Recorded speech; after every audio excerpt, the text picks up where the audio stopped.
One of the main points that really resonated with me from this class was the idea that in order for humanitarian efforts to be effective, they needed to be coordinated. This following video highlights this, looking at Haiti as an example, as well as looking at some of the structural issues. A whirlwind tour today for the UN's #2 in Haiti, visiting a part of the country which was left all but cut off after the quake. The mission to try and get a handle on how to coordinate the vast number of different NGOs who all want to help out. With 20,000 homeless here in Jacmel, there's certainly plenty to do.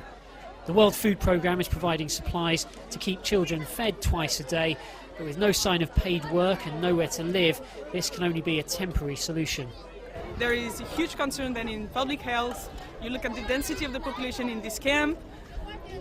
If there is an outbreak of measles or malaria, it's gonna be really difficult to handle. It's a big smile. For a while, the town's only medical facility was the one run by this Canadian response team. They too are reporting back to the UN. The worry is that while there's plenty of aid available, it's not being managed as well as it could be.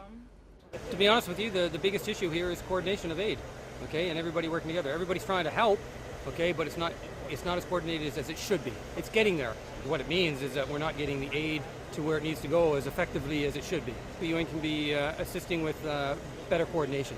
And it's coming, okay? It takes time. But time is running out.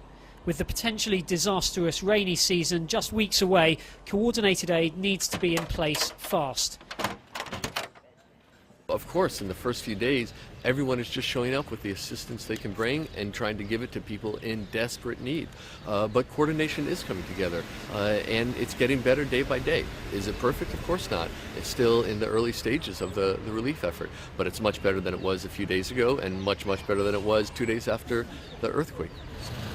With this fact-finding trip at an end, the UN's deputy chief here is heading back to the capital with plenty to consider and plenty of resources to get to grips with.